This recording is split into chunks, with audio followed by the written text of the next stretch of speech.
Olá, amigos do Esporte em Debate. Que bom ter a sua audiência aqui no Esporte em Debate da TV Assembleia, canal 51.2 e da TVN, canal 17. Porque a partir de agora vamos abrir espaço para o esporte em dimensão maior na sua televisão. E o Esporte em Debate de hoje está fantástico e você vai ver. Sampaio vence o São Bento no Castelão, mas resultados não ajudam e Tricolor está rebaixado para a Série C de 2019.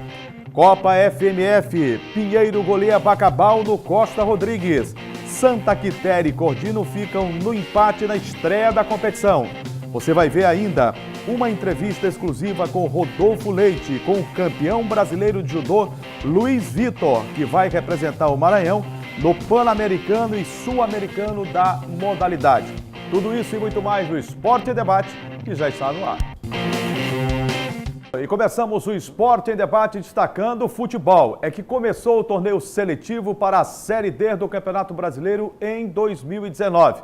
2 jogos foram realizados no final de semana. Em Pinheiro, no Estádio Municipal Costa Rodrigues, o campeão maranhense da Série B não tomou conhecimento do Bacabal Esporte Clube e aplicou uma goleada de 4-0. No outro jogo da rodada, em São Mateus, o Santa Quitéria recepcionou o Cordino e as duas equipes empataram em 1-1. Vou receber aqui o companheiro Gregório Dantas. Tudo bem, Greg? Tudo bem, Jurinho. Prazer. Tudo tranquilo? Tranquilo. Estamos aqui de novo, né? Começou o torneio seletivo da Série D, né? Começou. Que vale uma vaga para o Campeonato Brasileiro da 4ª Divisão no ano que vem. E o Pinheiro, né? Dentro daquilo que a gente já vinha conversando, olha, vai entrar com ritmo de jogo, é campeão da Série B. Isso. Goleou o time do Bacabal, que eu vou contar uma coisa para você. O quê? Quem te viu, quem te vê, viu? É o seguinte... 4-0 foi o resultado. E o Santa empatou com o Cordino. Seguinte, Jurinho, começou a Copa FMF, seletivo para a Série D. Vale lembrar que o Moto já está automaticamente classificado, né? Que foi rebaixado da Série C para a Série D e é o atual campeão maranhense, está automaticamente classificado para o torneio. Mas ele está classificado para o ano que vem em virtude do título. Campeonato Maranhense, exatamente. Do Campeonato Maranhense. Lembrando também que nesse ano, o Imperatriz conseguiu acesso, né, da Série D para a C, então sobrou essa vaga e aí a federação construiu essa Copa FMF, né, que está sendo chamada desta forma para esse segundo semestre, um tiro curto, né, Jurinho? Que eu me posiciono, se você me permite, Greg, contra. Contra. Você sabe por quê? Por quê? Olha só, você como uma entidade que Sim. tem como objetivo princípio, né, organizar, promover, administrar uma modalidade como o futebol tão popular. Fomentar o futebol. Fomentar o futebol. Ela não pode se preocupar só em fazer regulamento e tabela de competições. Ela precisa se preocupar com a questão econômico-financeira, por exemplo, dos clubes. Logística também. Com a logística, o que esses clubes vão gastar. Greg, a gente está falando de gastos com deslocamento de equipes da capital para o interior, do interior para a capital. Sim. Você sabe quanto é que custa um ônibus para você ir, por exemplo, a Barra do Corda? É muito com caro. uma delegação? De 6 a 9 mil reais. Exatamente. Dependendo do ônibus, da condição que levar. Você tem logística com medicamento, com transporte, tá entendendo? Com material para treinamento. Você tem o pagamento do elenco de profissionais. Tem equipe médica. Você tem encargos, FGTS, INSS. Você tem taxa de campo, taxa de arbitragem. Tudo. A federação, ela não gasta nada, absolutamente nada. Todas as despesas... São dos clubes. Elas pertencem aos clubes. Eu sei disso. Uma empresa, Greg, quando ela vai se instalar aqui, por exemplo, do Maranhão, o que ela faz? Ela faz uma análise de ambiente, Sim. Ela faz uma análise de mercado através de uma pesquisa para saber se estudo, aquela população, aquele morador dali do bairro, se ele tem condição econômica... Tem viabilidade de se instalar, né? Exatamente. Como é que a federação faz uma competição como esta sem dar a menor importância para a situação em que os clubes vivem, de penúria? Todos. Tá? A situação, os clubes estão paupérrimos no estado do Maranhão. Todos estão. Você sabe qual é a situação de momento hoje? Qual? Tem clube que só tem um jogador inscrito no boletim informativo diário. No BID. No BID. Um jogador Ou seja, inscrito. Está irregular, né? Está irregular. A competição vai começar, começou, e tem clube que está completamente irregular, e a gente sabe, tem essas informações, que vai jogar, mas já vai jogar perdido, né, Julinho? Vai jogar perdido. Ó, especificamente falando da Copa FMF, ela começou no dia 11, né? No dia 11, no domingo, e termina, Julinho, é tiro curtíssimo, cara. Dia 9 de dezembro, ou seja, menos de um mês, né? Para decidir, é uma competição que tem 6 times jogando em turno único, né? Somente ida, Então cada um vai fazer 5 jogos, depois tem 2 jogos de semifinal e 2 jogos da grande final e decidir aí o campeão que vai garantir a vaga automática na Série D de 2019. Especificamente falando do Pinheiro, eu já apostei, inclusive no programa anterior, como um dos favoritos ao título, né, dessa competição, porque já vem embalado, já tem ritmo de jogo, conquistou recentemente a segundinha do futebol maranhense e o Pinheiro mostrou isso dentro de campo, né? 4-0, o Pinheiro ganhou da equipe do Bacabal, os gols do Búfalo da Baixada, como o Pinheiro é carinhosamente chamado, né? Foram marcados 3 pelo Diego, né? Que inclusive fez gols aí nessa etapa final. Gol, inclusive no jogo do título. Isso, no jogo do título.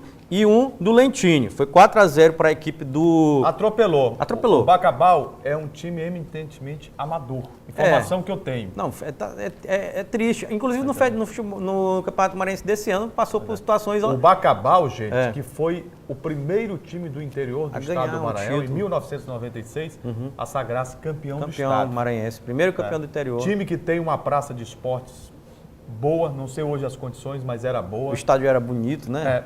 Onde o torcedor gostava muito do Bacabal. Sim. E tudo isso se perdeu e ninguém faz absolutamente nada. Nada. Inclusive, nesse ano, o Bacabal teve que fazer vaquinha para poder pagar o trio de arbitragem, Julinho. Teve que fazer vaquinha pública, né, através de internet, pedindo para o pessoal da rua da cidade de Bacabal. Como é que a federação ousa fazer uma competição como essa no final do ano? Complicado. Que poderia, a gente já disse aqui, a federação poderia ter colocado no regulamento do Campeonato Maranhense da Série A deste ano. Sim. A vaga do campeão e do vice. Sim. Mas vamos supor, tivesse sido o Sampaio campeão. Subiu. Vem o vice e o terceiro. Sim. Mas o Imperatriz conquistou o acesso. Então o campeão e o terceiro colocado. Sim, imediatamente. Se você coloca isso no regulamento, você não teria que fazer uma competição agora altamente deficitária e que vai desmoralizar ainda mais o futebol, porque as equipes sequer têm condição de registrar jogadores. Não tem condição, as equipes não têm condição, a situação é de penúria, eu gostei do termo que você utilizou. Bom lembrar que as duas equipes voltam a campo, né? Tanto o Pinheiro quanto o Bacabal na próxima quinta-feira, dia 15, às 3h45 da tarde, em Barra do Corda. O Pinheiro enfrenta o Cordino, né? E o Bacabal enfrenta lá em Bacabal o MAC, o Maranhão Atlético Clube, né? Pela segunda rodada, no dia 15, da competição, da Copa FMF. Ô Greg, por falar do Maranhão Atlético Clube, o demolidor de cartazes para esta competição, já que o Maranhão, como time grande, time de camisa, e é claro, é um dos favoritos também a conquista dessa vaga do torneio seletivo para o Campeonato Brasileiro do ano que vem, anunciou na semana que passou e apresentou o goleiro Rodrigo Ramos. Goleiro com passagem pelas principais equipes do futebol do estado do Maranhão. Ele foi apresentado pelo presidente do Conselho Diretor, Antônio Macedo, e pelo novo diretor de futebol do MAC, Robson Paes. Campeão pelo Sampaio, campeão pelo Moto, campeão pelo time do Imperatriz. E a única passagem que eu vi que não deu certo e não resultou em título do Rodrigo Ramos, na história da carreira dele, que eu tenha a informação, foi essa recente na Série B pelo time do Juventude São Mateus. É verdade. Que nem sequer chegou à decisão da Série B. Verdade, que era o favorito, né? Mas absoluto. Antes de falar do Rodrigo, só o que a gente tem que registrar, também o empate, né, entre o Santa Quitéria e o Cordino, né? O jogo terminou 1-1 lá em São Mateus, que o Santa Quitéria está mandando os jogos em São Mateus, né? Sabe por quê? Por quê, Julinho? Dizem que a prefeitura não libera, o prefeito não libera o estádio. Mas o estádio é do prefeito de Santa Quitéria? Rapaz, parece que é, né? Ele é o dono do estádio. O estádio não é municipal. Como é que eu sou prefeito de uma cidade público, e eu não libero para o time da minha cidade jogar? É estranho. Isso não existe. Isso que, rapaz, isso aí tem coisa que acontece no futebol maranhense que é só aqui mesmo para acontecer. E isso aí é o prefeito se acha dono do estádio da cidade, é um estádio público, é um patrimônio público, né? Não é um patrimônio mas não para por aí nesse torneio seletivo, não. São José, por exemplo, não vai jogar na cidade de São José de Ribamar. É mesmo, Porque o estádio não tem condição. Não tem os laudos, vai jogar em Rosário. Em Rosário, estou sabendo disso aí, que totalmente... Dá para entender isso? Não, não dá. Eu não consigo entender. É totalmente deslocado, né? Ribamar, Rosário, não tem nada a ver uma coisa com a outra. Tem outro ponto também que é importante, mas antes desse ponto importante, não, vou falar logo.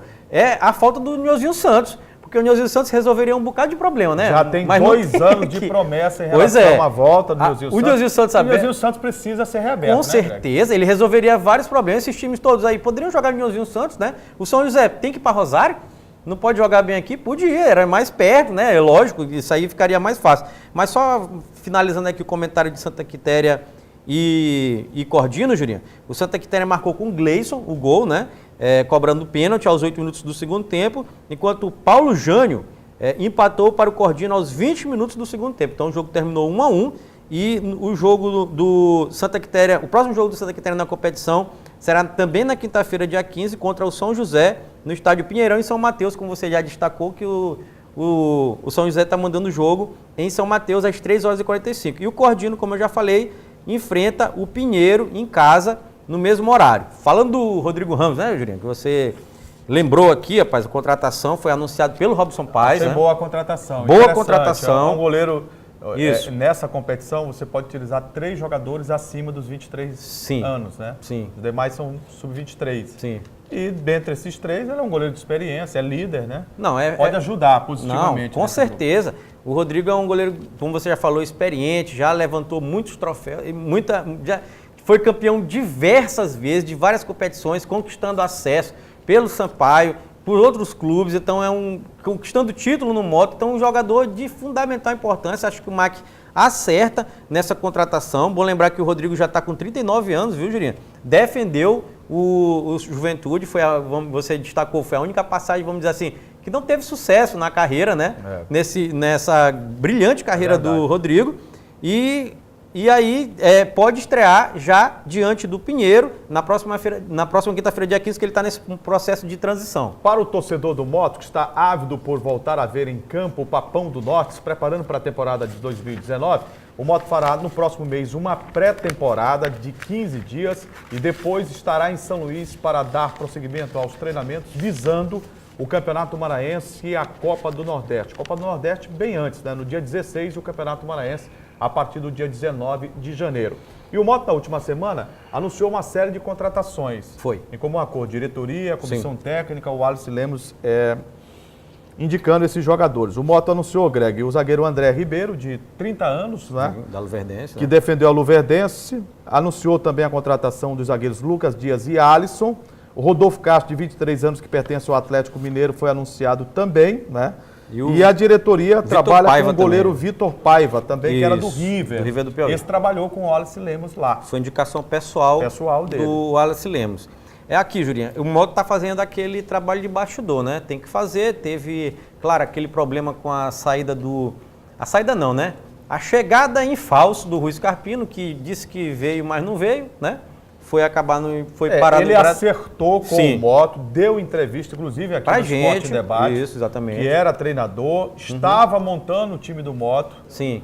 Com os jogadores e de repente recebeu uma proposta e caiu fora. Para a Imperatriz. Foi para a Imperatriz. Né? Foi para a Imperatriz e aí o Moto está trabalhando nos bastidores e as contratações agora estão sendo, vamos dizer assim, já indicadas pelo Wallace Lemos, né? Que é o técnico acertado para o Moto para essa temporada de 2019. O Moto fará, a exemplo desse ano de 2018, essa pré-temporada de um mês, né? Aqui no mês de dezembro. Aí teve a contratação, Jurinha destacou, André Ribeiro, 30 anos, defendeu a Luverdense, inclusive nessa edição do Campeonato Brasileiro da Série C. Ele é o 5º reforço já confirmado, você já falou. Tem o goleiro Rodolfo, o zagueiro Lucas Dias e o Alisson. O Rodolfo tem 23 anos, pertence ao Atlético Mineiro, estava emprestado ao Guarani de São Paulo, né? Tem 1,88 m, é natural de Sete Lagoas e da base do Atlético Mineiro teve passagem pelo Boa, né, Boa Esporte, disputa a Série B e pelo Viseu de Portugal. Já o Vitor Paiva, para a torcida do Moto aí entender quem é, estava no River, né? Veio por indicação também do Wallace Lemos, ele trabalhou o Wallace com ele no próprio River esse ano e o Vitor tem 23 anos, é natural de Goiânia, 1,86 m, 77 kg, fez 6 jogos pelo River nessa temporada de 2018. Eu particularmente não conheço nenhum deles, né? Nem eu. Mas a gente, né, estudando o perfil de cada um, né, espera que pelas referências que são boas, possa fazer um bom trabalho no time do Moto. Também não é obrigado a gente conhecer, né? Eu sei que o André teve uma passagem pelo Vasco, esse zagueiro aqui, André, de 30 anos. Eu não me lembro dele ter sido titular, mas treinou lá. Dele pelo Vasco. Treinou lá junto com a equipe. É isso. Depois do intervalo, uma entrevista com o campeão brasileiro de judô, Luiz Vitor Leite, com o pai Rodolfo Leite, falando sobre a trajetória vitoriosa deste atleta maranhense e também os detalhes de mais competições nacionais e internacionais que irão participar. Os detalhes, segura aí que daqui a pouco a gente volta.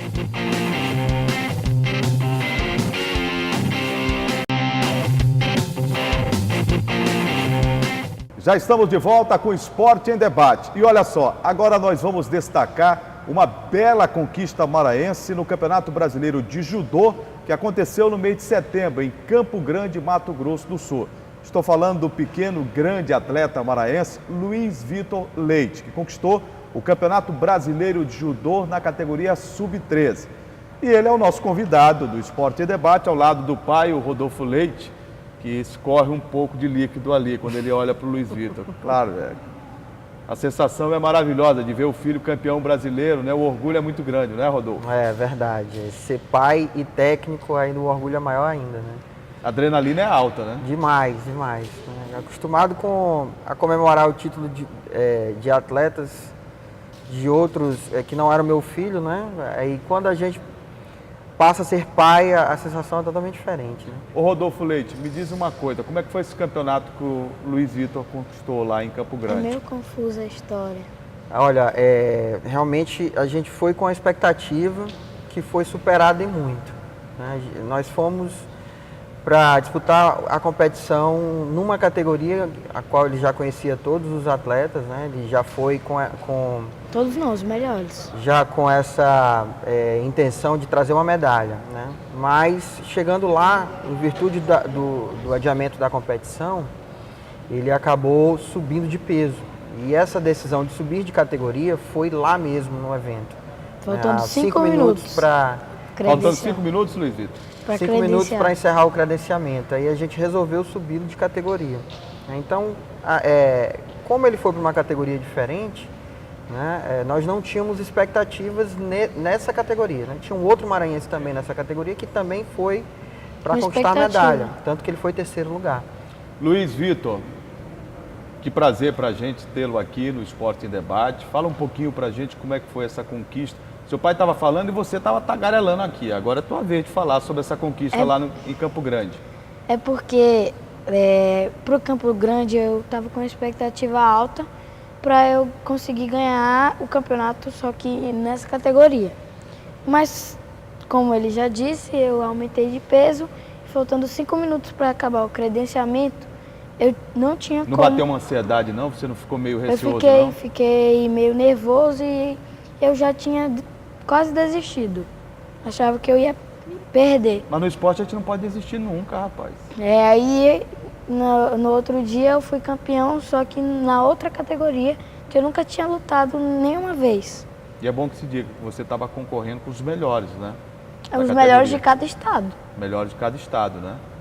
E como é que foi para você ser medalhado, ter uma medalha dourada, estar fora do teu estado e ver o pavilhão do Maranhão sendo levantado lá em Campo Grande, você como campeão brasileiro? É uma sensação ótima. E além do mais, esse ano eu fui o único maranhense que pude conquistar esse campeonato. Então pode-se dizer que você é o cara. Pode. Ô Luiz Vitor, e a dedicação que você tem diária? Porque muita gente vê um atleta sendo campeão, mas não sabe o que ele passa no dia a dia, né? Como é que é a tua rotina no judô? Eu treino todo dia à noite. Às vezes, alguns dias, eu treino uma vez à noite, saio desse treino Você estuda pela manhã ou à tarde? à tarde. À Aí tarde. eu saio, vou treinar. Aí depois do treino, às vezes, eu vou treinar em outro lugar de novo. Só que essas são algumas exceções. E eu treino sexta, segunda, todo dia da semana e sábado. O teu pai treinador, ele deu um tempo, ele não está aqui não, mas eu só falando com você aqui. Como é que é ter um pai treinador numa rotina diária? É bom, e ele não é só o técnico, ele é meu pai e convive tudo que eu convivo. A cobrança não é bem maior, não? No judô tem muita cobrança, mas fora do judô é normal. Ô Rodolfo, o que vem pela frente agora na trajetória aí do Luiz Vitor Leite? Bom, nós estamos viajando agora para os campeonatos pan-americanos e sul-americanos. Com a conquista do brasileiro, os atletas que chegam à final do brasileiro, eles automaticamente já se classificam para a seleção brasileira. né? E nós estamos viajando na próxima semana para essas competições, representando o país como atleta da seleção brasileira, né? Então, são duas importantes competições, o Pan-Americano e o Campeonato Sul-Americano, que ele vai disputar como representante do Brasil depois da conquista que aconteceu no Sub-13. Quais são as datas em que ele vai disputar as duas competições? Nós estaremos viajando no dia 14 e chegamos lá no Equador, onde vai ser o evento. No dia 15 acontece... Aí tem credenciamento, né? No dia 15 acontece o credenciamento e a pesagem, no dia 16 ele já luta o Pan-Americano e no dia 18 luta o Sul-Americano. Expectativa de medalha também. Sim, a gente que já viajou para essas competições sabe que o Campeonato Brasileiro é um campeonato até mais forte do que os campeonatos da América. É mais forte do que essas competições? Salvo algumas categorias, mas geralmente os atletas da seleção brasileira, quando vão para essas competições, sempre trazem medalhas. A expectativa é que a gente venha com o ouro de todas as duas competições. Ô Luizito, já que a competição, as duas, né, as competições serão no Equador, você hablas castelhano? Um pouquinho. E aí, no que diz respeito à pesagem, você como é que tem trabalhado a questão da alimentação? Para essa competição já está tudo tranquilo. Só que tem outra competição que vai ser depois, que eu tô tendo que fazer dieta para ela. Aí você faz uma dieta, não é? A base de quê, Rodolfo? Olha, a dieta dele, quando tínhamos ainda ele na outra categoria, né, era mais rigorosa, severa. porque ele tinha que realmente segurar o peso. E era proteína, bastante proteína, saladas, muito pouco carboidrato. Eu imagino Então, que pela idade, né, a gente está falando de um menino de 13 anos de idade. 12 anos, né? 12 para 13 anos de idade. E aí tem a questão do refrigerante, dos fast foods, né, dos hambúrgueres e tal. Você gosta de tudo isso, Luizito? Gosto. Gosta? Gosto. E como é que faz, hein, Rodolfo, para controlar? Olha, é difícil, mas ele é até bem consciente. Ele é disciplinado? Né? Ele é disciplinado. Assim, ele colocou um foco, ele tem uma responsabilidade e ele sabe que ele mesmo tem que assumir isso, né? A gente cobra em casa, né? Ser pai técnico também tem esse lado. Mas ele é responsável, bem responsável com relação a isso, né? Sempre que ele se propôs a fazer a dieta e a se preparar para uma competição, ele sempre foi bastante responsável. Ô Luiz, e qual é a tua expectativa de medalha nessa competição? Você vai para ganhar as duas medalhas de ouro ou você vai apostando em ter um pódio, mas sabe também do nível dessas competições aí? Teu pai falou ainda há pouco que o brasileiro é até mais forte. Não, sempre a expectativa é de medalha de ouro para todo o treino que eu estou fazendo ser compensado. Você já andou dando uma pesquisada na internet? Como é que é o Equador, a cidade onde você vai ficar? Eu já vi um pouco sobre a cidade. Achou bonita? Mais ou menos. Mais ou menos, né? E eu não sei qual é o hotel ainda. Provavelmente ele não fica no mesmo hotel que eu, porque eu vou ficar com a seleção. Ô Rodolfo, uma conquista como essa para o Maranhão, é claro que a visibilidade nacional para o estado, ela fica num patamar diferenciado, né? Porque você conquista a categoria sub-13 é uma categoria de escala, não é? De muitos degraus, para quem pensa mais na frente a Olimpíada, em outras competições com uma visibilidade e com um eixo referencial maior, né? É verdade. O esporte de alto rendimento, ele tem que começar desde cedo. Não adianta a gente pensar que o atleta com 15 anos, 16 anos, ele não vai ter uma carga de treinamento forte, caso ele queira ser um medalhista mundial, um medalhista olímpico. No caso do Vitor, o que chamou mais a atenção foi a questão dele ter mudado de categoria, né? Isso todos ficaram impressionados, de todos que estavam participando, que eram de outros estados. Por conhecê-lo como filho e como atleta, você esperava que esse resultado fosse tão imediato assim, positivo, já que essa mudança foi repentina de categoria? Bom, como a mudança foi lá no evento, né, a gente ficou meio sem referência para o que podia acontecer. Só acredito. Mas existia uma expectativa em cima do que ele fazia nos treinos, né? Como ele era numa categoria mais leve, ele sempre luta com meninos mais pesados, mais fortes, e ele até se dar melhor no treino com esses meninos, né? Então existia confiança, mas a gente não sabia como realmente seria. Não digo que foi uma surpresa, mas foi surpreendente, né, o que aconteceu. Eu conversei aqui no Esporte em Debate com o atleta campeão brasileiro Luiz Vitor Leite, com o seu pai, o Rodolfo Leite, que é pai e treinador, e que estão de malas prontas. Eles viajam nesta semana para o Equador, onde o Vitor Leite vai representar mais uma vez o estado do Maranhão em competições internacionais, com o Pan-Americano e também o Sul-Americano. Vitor Leite, que Deus abençoe a tua trajetória e que a gente possa estar aqui, né, no Esporte em Debate para te receber outra vez e quem sabe com mais conquistas. Agora, você tirando onda a nível internacional, quem sabe, né? Obrigado pela participação. Obrigado. Rodolfo, é essa a expectativa, né? Eu queria agradecer também à TV Assembleia por nos ter recebido, estar nos dando apoio, de poder estar divulgando o nosso trabalho, e a expectativa é essa. Chegar com a medalha e vir aqui para a gente estar compartilhando com vocês. As portas estão abertas. Muito obrigado, Viu? muito obrigado. Venha comemorar com a gente aqui, eu tenho certeza. Ele é um atleta que tem mostrado grandes resultados e com certeza vai medalhar. A gente espera estar aqui também para comemorar. Muito obrigado. Boa sorte, Vitor. Luiz Vitor Leite, né, e o pai Rodolfo Leite. Rodolfo Leite, que estão aí se preparando. Olha, Greg, malas prontas, Já para o Equador. Vamos viajar, Para a gente. disputa do Pan-Americano e também do Sul-Americano. Agora, detalhe, essa competição que ele acaba de conquistar, o Campeonato Brasileiro, ela é considerada uma das mais importantes do continente sul-americano. Tô sabendo. Então, se ele ganhou como campeão brasileiro, né, merecidamente esse Sim. título, é claro que as perspectivas de medalha são muito grandes em relação ao Pan-Americano e o Sul-Americano também, né? Não, o Luiz Vitor já surge como favorito, né? E até o Verdade. próprio Rodolfo deixou isso bem claro, né?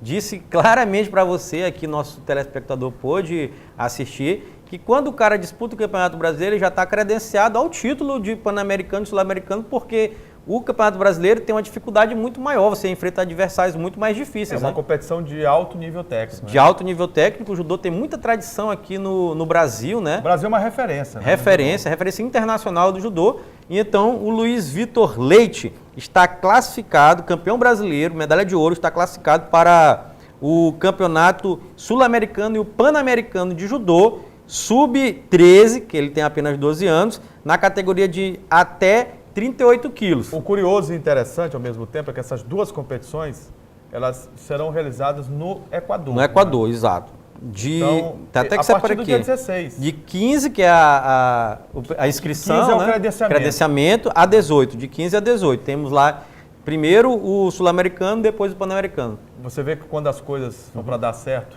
não tem jeito, né? Ele contou na entrevista, todo mundo acompanhou isso aqui no Esporte em Debate, que para chegar lá Sim. no Mato Grosso do Sul, ele chegou com uma pesagem para disputar em uma categoria. Até 34. Na hora da pesagem, ele Foi. estava acima daquilo que era esperado. Não baixou de jeito E nenhum. houve uma ansiedade muito grande, Foi. porque ele foi disputar uma competição onde não havia se preparado. Nunca tinha lutado oficialmente, E né? não é que ele conquistou o título de campeão brasileiro. É, porque quando é para ser campeão, o cara vai ser, né, Jurinho? verdade. Vai ser. E aí, claro que tem toda a preparação dele, né? Treinos, rotina diária. Como ele explicou pra gente, o próprio Luiz Vitor Leite, né? Que vai pra escola, tem seus treinos à noite, treina em uma academia algumas E vezes. é um campeão também na escola, viu? É, ele de disse que notas, tá bem na... campeão no esporte Isso. e campeão na escola também. Foi, disse que tá bem aí as notas dele, né? Até você brincou ali, ele, não, eu tô bem sim, o papai sabe que eu tô E para bem. viajar, por exemplo, de lá, do Equador, ele parte para uma competição no Rio Grande do Norte, em né? Sim, Natal. logo depois, né? É claro que, em relação aos estudos, muita coisa ele teve que adiantar aqui.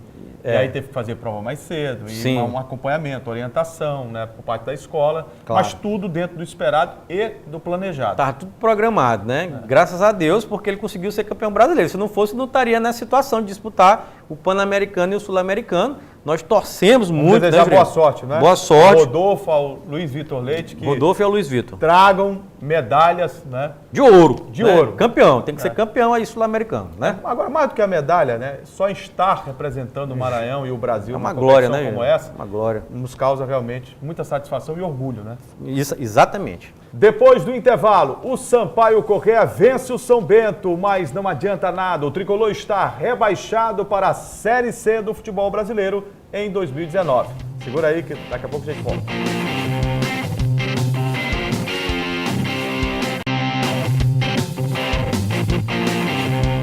Já estamos de volta com o Esporte em Debate. O Sampaio Corrêa, pela Série B do Campeonato Brasileiro, entrou em campo no último sábado para enfrentar o São Bento. O tricolor já entrou em campo no Estádio Castelão sabendo do resultado entre Criciúma e CRB, de empate. E com o empate, o Sampaio foi a campo já conhecendo a sua situação, rebaixado para a Série C em 2019.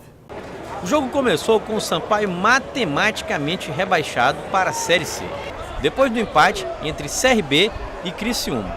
As duas equipes estavam muito lentas em campo e o time de Sorocaba teve a primeira chance do jogo quando Joãozinho cruzou fechado em uma cobrança de escanteio. A resposta do Sampaio veio na sequência com Diego Silva, que arriscou com perigo e Henal fez a defesa.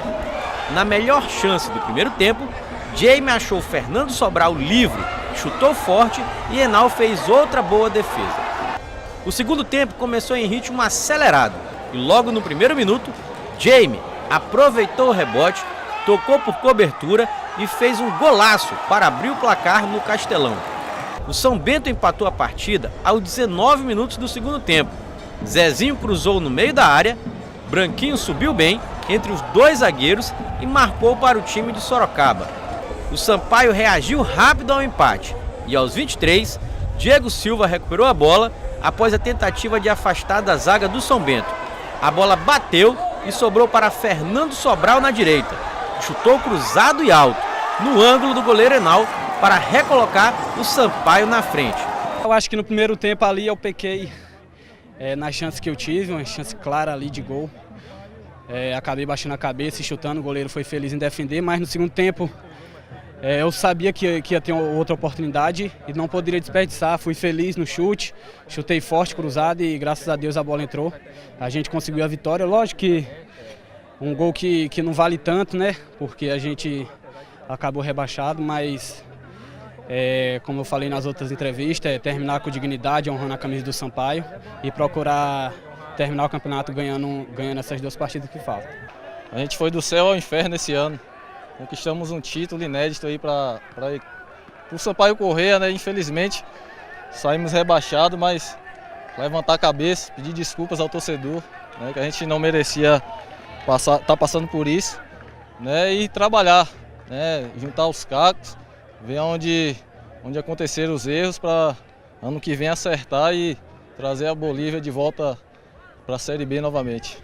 O técnico Marcinho Guerreiro elogiou a postura do Sampaio diante do São Bento e lamentou algumas derrotas do Sampaio na competição que culminaram com o rebaixamento. O principal hoje foi a vitória, é você terminar a Série B dignamente, né, honrando a camisa do Sampaio. A gente sabe que é difícil, né, você levantar a autoestima desses jogadores, mas acho que o mais importante era a vitória, né? A gente sabe da nossa situação, hoje a gente tem que não baixar a guarda e sim trabalhar, porque tem 2 jogos ainda e você tem que terminar honrando a camisa do Sampaio. Infelizmente, para a torcida do Sampaio e para toda a nação boliviana, o Sampaio Corrêa está rebaixado para a Série C do Campeonato Brasileiro em 2019. O Sampaio agora enfrenta o Boa Esporte no jogo dos 2 clubes rebaixados para a 3ª divisão do Campeonato Nacional no próximo sábado, aqui no Estádio Castelão, às 4 horas da tarde. Ô Greg, Vamos triste, lá. né? Lamentável. Muito. O futebol do Maranhão perde a vaga na Série B, o Sampaio agora não tem matemática, não venha com cálculo, não tem cálculo Não tem nenhum. mais, não tem mais não. O Sampaio está rebaixado para a Série C em 2019. O Sampaio está rebaixado. Eu, inclusive, fiz essa matéria aqui ao lado do meu amigo Neubert Veno, rapaz, estivemos lá presente no Estádio Castelão. A gente tem que fazer o jogo assim. E o clima de velório, né? Não, triste demais. Eu vou ressaltar alguns pontos. Primeiro, o público. decepcionante, mais uma vez, se bem que era até de se esperar, né? Depois de No sábado pelo rebaixamento, né? rebaixamento. Iminente, já tinha uma Inclusive, situação as pessoas já. que poderiam estar indo para o estádio quando discutem, o Sampaio já foi rebaixado, aí, então não vou mais não e tal, Desistiu. mas 597 pessoas presentes no estádio Castelão. Pouco mais de 200 pagaram. É uma prova, mais do que eu falo 1 milhão de vezes, não tem necessidade de ter um jogo desse no Castelão. Tem, Julinho? O Nilzinho Não. Santos bem aqui. Se o Nilzinho Santos Mas tivesse não tem condições, era lógica. jogo pro Nilzinho Não Santos, tem né? lógica. E olha, eu tenho uma coisa assim que a gente tem que bater na tecla. Se eu não me engano, eu vou até fazer um levantamento nos próximos programas, mas eu tenho quase certeza. O maior público do Sampaio nesse ano foi 14 mil pessoas, um jogo, 17 mil pessoas 17. contra a Ponte Preta. Não foi? Contra a Ponte Preta na Copa do Brasil, não foi isso? Não. Foi contra o Bahia na Contra o Bahia, decisão da Copa do Nordeste. da Copa do Nordeste. 17 mil pessoas. O que eu, sinceramente, achei pouco. Sim. Decisão de um título, para quem já Sim. viu no Castelão 80 mil, quando o Castelão podia Sim, receber esse sim. público, né? Sim. 17 mil? Mas contra a Ponte foi 14 mil, se eu não me engano. Foi, o maior público 14 foi mil. esse, da Copa do Significa, sabe o que é que isso significa, Julinha? Que praticamente todos os jogos do Sampaio, com exceção desses dois, poderiam ser jogados no Nilzinho Santos. Não poderiam? Poderia. Poderiam. E aí o Sampaio teria mais uma força, a torcida mais próximo, aquele clima lá de aquela panela de Alçapão. pressão e tal. Mas não, né? Não, infelizmente, devido a problemas, né, de ordem pública, o Nilzinho Santos está fechado e não pode sediar jogos do Sampaio, do MAC, do Moto, Espero que a partir de ninguém. janeiro de 2019 possa. Se Deus quiser. Esse é meu primeiro ponto, só para falar um certo desabafo. Bom registro, bom um registro. certo desabafo, porque assim, a gente acompanha o futebol e vê o Castelão e sabe que não dá para tu jogar no Castelão para Tem 2 mil jogo pessoas, que não tem o menor sentido. 3 mil pessoas, 4 mil pessoas, 5 mil pessoas, a média de público do Sampaio 6 mil, no máximo. E não tem condição, é absurdo. O Sampaio jogou, vai completar 19 partidas da Série B desse ano. Todas poderiam ser no Nilzinho Santos, porque nenhuma chegou em 10 mil pessoas. Nenhuma. É impressionante isso aí, pô. É verdade. Dá 19 isso aí. Bom registro. Nenhuma, Eu rapaz. coaduno com você. É verdade. Então, esse é o primeiro ponto, falar, claro, do público presente, decepcionante, mas entendo, claro, a torcida do Sampaio triste pelo já rebaixamento devido ao empate 3-3 CRB e Criciúma, né, que o jogo terminou ali meia hora antes do começo do jogo do Sampaio, então já sabia-se, né, que o Sampaio estava rebaixado. O jogo começou, Juninho, falando de desempenho em campo. Com o Sampaio jogando bem, na minha opinião. O Sampaio jogando bem, criando oportunidade, teve até um gol anulado do Maracás, né, logo ali no, se eu não me engano, 25 minutos pro Pra mim, jogo. mal tal. anulado, né? Mal anulado, o juiz inventou uma falta do Jamie lá. O Jamie ficou assim, querendo, não é porque que eu fiz, ele nem estava entendendo que ele estava impedido, Ainda se foi tomou falta. amarelo. Ainda tomou amarelo porque ele não estava entendendo, mal anulado. Mas o Sampaio continuou jogando bem, criando muitas oportunidades de gol, mais uma vez, e desperdiçando muitas oportunidades de gol novamente. Problema crônico do Sampaio nesse ano de 2018, na minha opinião, né, que é o desperdício de oportunidades de gol. E aí, logo no começo do segundo tempo, 1 minuto, Jamie fez um golaço, na minha opinião, viu, Jurinho? Golaço. A bola sobrou Toque ali. sutil, né? Ele encobriu o Uma goleiro. cavadinha, botou no ângulo Enal, o goleiro do lá. Enal. Enal. Encobriu o goleiro Enal do São Bento, né? Enal nem a pau pegou. Não pegava nem a pau. E não pegou. Não pegou, primeiro gol do Sampaio, aí aos 19 minutos o Sampaio sofre um gol de empate, né? Com a bola. Vacilo do sistema defensivo Isso. do Sampaio. No meio dos dois zagueiros, o Branquinho pulou. 2 guarda-roupa e o Isso. Branquinho 1,5 m. Fez lá e guardou de cabeça, gol da equipe do São Bento de Sorocaba. E aí o Sampaio não demorou muito, não sentiu o gol e fez o segundo gol da partida, fazendo 2-1, né? Encerrando a contagem. Gol do Fernando Sobral. Pra mim, golaço também, viu? Bateu como com ele raiva, né? Pegou aquele chute ali de primeira e foi um bonito gol. Gol do melhor jogador do Sampaio na competição. Sem O dúvida. Fernando Sobral. Sem dúvida, Agora, o melhor jogador do Sampaio na Deixa eu dizer competição. um pouco, né, do que pensa em relação a esse rebaixamento do Sampaio, já projetando o ano que vem.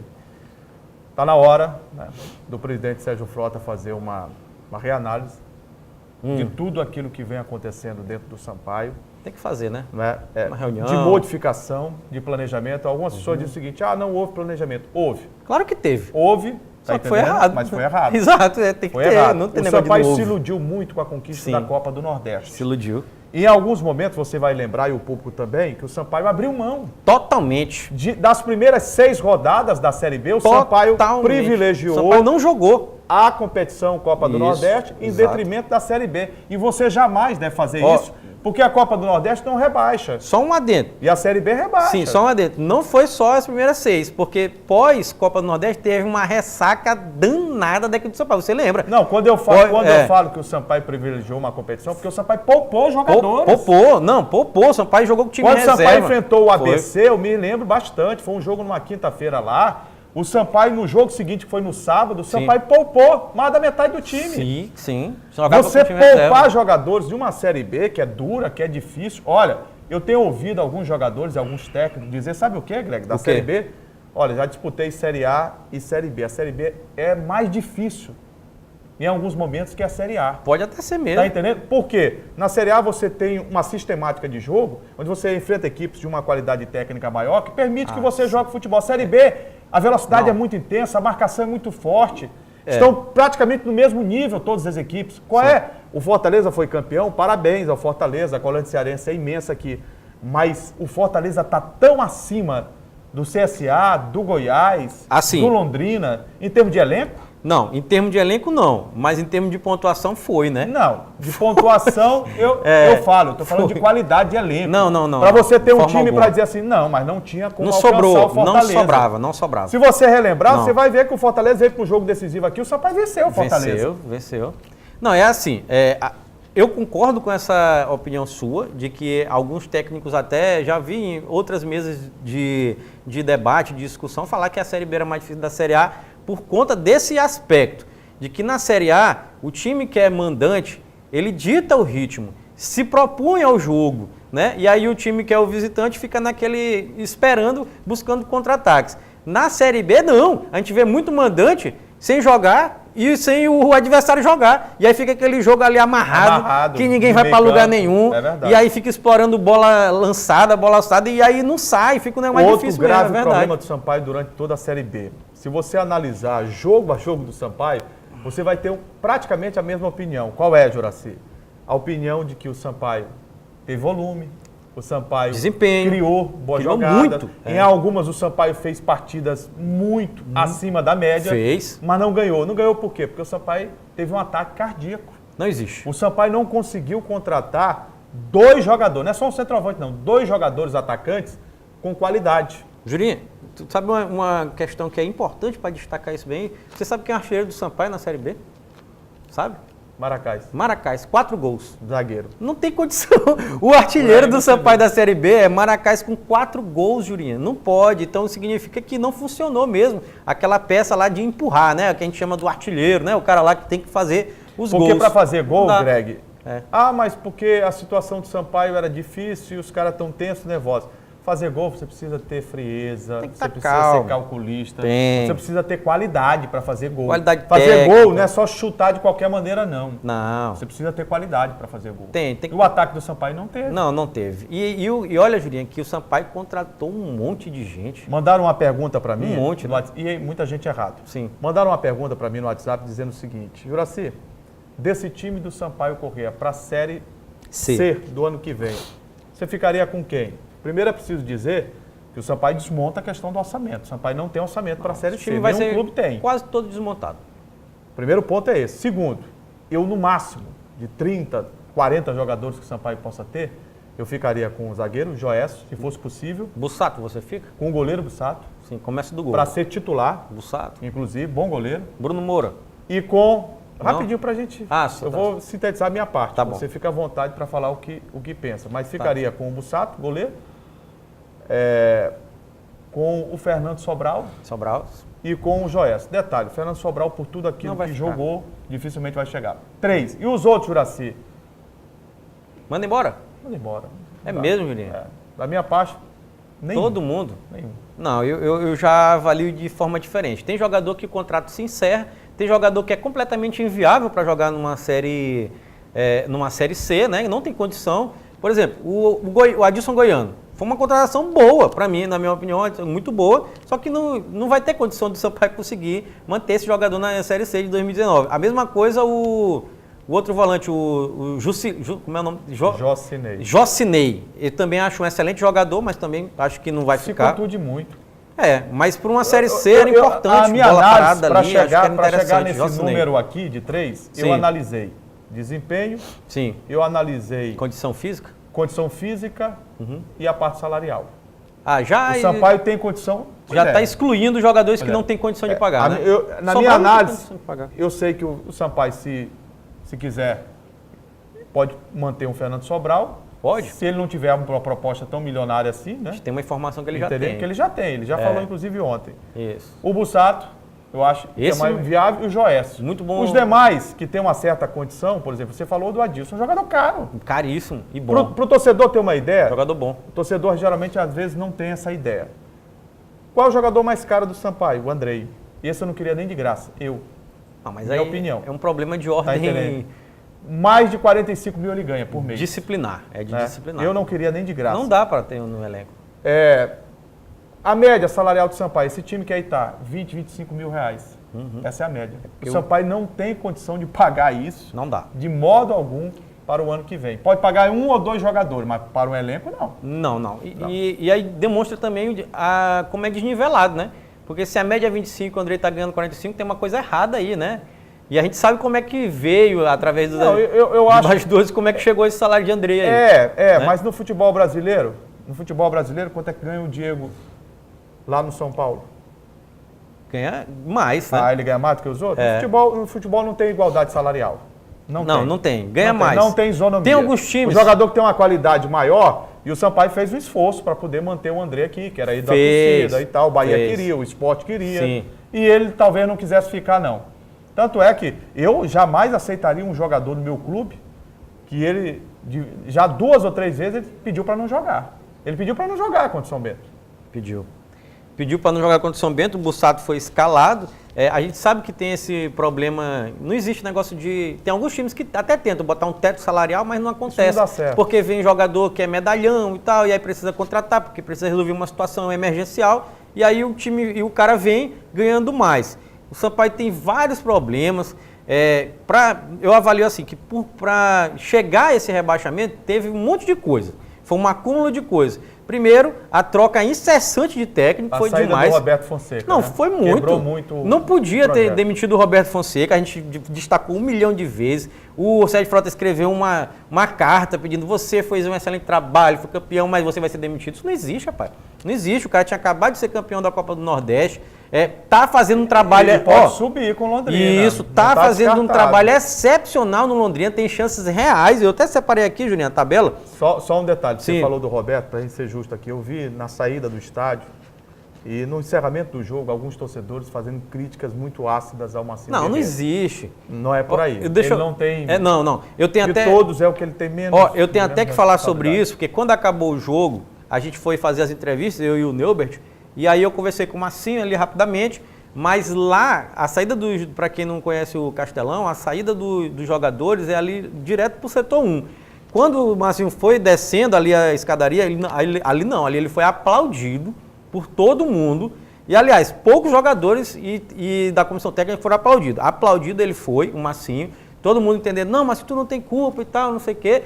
E o Fernando Sobral também. Foi aplaudido por todo mundo. No setor de cadeiras cobertas. Foi diferente o comportamento. 4 ali, a gente estava ouvindo, inclusive ele deu entrevista mostrando-se chateado porque o torcedor chamou de burro. Não existe. Porque ele tirou o Julinho, lateral esquerdo. O Julinho é que pediu para sair.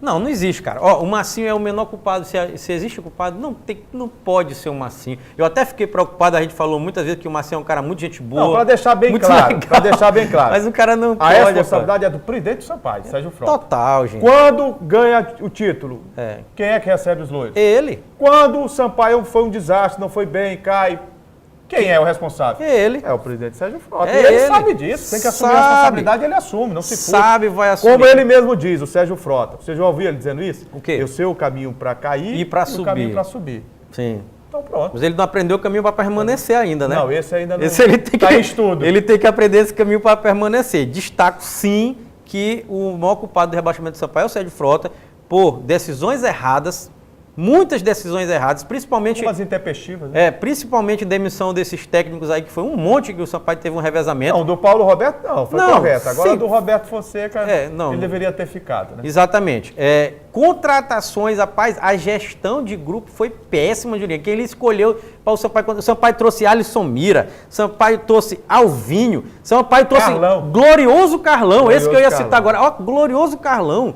Não existe, cara. Ninguém fez gol. Esse Carlão encheu de gol no Campeonato Paulista. Você pega lá o retrospecto dele e aqui... Nada. Eu acho que ele estava atuando em outro lugar. Não existe. Então, para mim é uma soma de fatores. Esse fator principal, falta de gestão do presidente Sérgio Frota, que errou muito nas demissões e nas contratações dos jogadores. E claro, a gente tem que ter a noção. Um preço alto, né? A gente tem que ter a noção que o orçamento do Sampaio é menor do que todas as outras equipes. É verdade. E por isso o Sampaio não pode errar. A margem de erro não pode. É 0,01. É aquele negócio. Aquele negócio. O Sampaio só tem uma bala. Se errar a bala, né, Jurinho?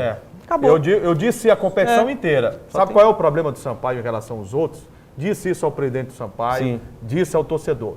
O Sampaio é um atirador de elite que tem uma bala só uma. E que tem que atravessar uma floresta cheia de reis, de animais por todos os lados. Se ele não atirar com exatidão, acabou, meu amigo. Acabou. Porque o Fortaleza tem bala. Tem bala. O Londrina tem bala. O Curitiba, para você ter ideia, o Curitiba com mais de 40 milhões desfez o time 4 vezes. 4 vezes. Desfez o time. Comissão técnica, 11, 12, 15 jogadores foram mandados embora, depois trouxe mais. De ter 4 vezes durante a competição, em 38 O Sampaio tentou fazer isso 2 vezes. E fez. Entendeu? As últimas contratações do Sampaio foram até boas. Foram. Adilson, Jocinei.